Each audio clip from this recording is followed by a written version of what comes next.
দেখছেন সবার খবর, সবার নজর, বার্তা এক নজর।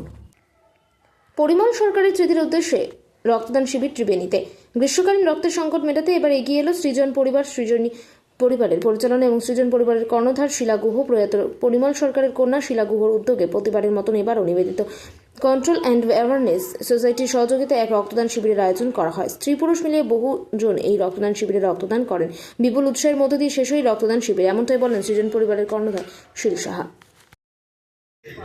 নমস্কার, সৃজন পরিবারের তরফ থেকে আমরা আজকে একটি রক্তদান শিবির আয়োজন করেছি গ্রীষ্মকালীন রক্ত সংকট দূর করার জন্য, এবং আমরা সারা বছরব্যাপী অনেক লাইভ ডোনার বিভিন্ন মানুষের কাছে পৌঁছে দিই, রোগীদের কাছে।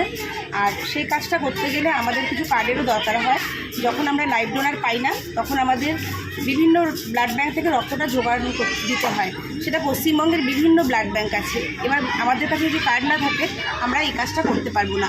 তাই আমরা Nivedita thalassaemia control and awareness সোসাইটির সহযোগিতায় আজকের এই ক্যাম্প করছি, এবং যারা আমাকে এবং আমাদেরকে বিশেষভাবে সহযোগিতা করেছেন তারা হচ্ছে নজরুল সংঘ ক্লাব। নজরুল সংঘ ক্লাবের প্রত্যেকটা সদস্য আমাদেরকে বলেছেন যে তোমরা আমাদের এখানে ক্যাম্পটি করো, আমরা সর্বান্তকরণে সহযোগিতা করব, এবং সেই জন্যই আজকে আমরা এই ক্যাম্পটা করছি।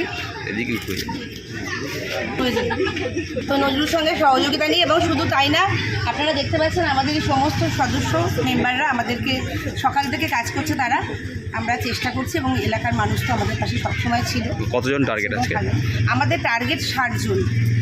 এখন পর্যন্ত হয়েছে 20-25 জন হয়েছে, 60 জন আমাদের টার্গেট। কী নাম আপনার?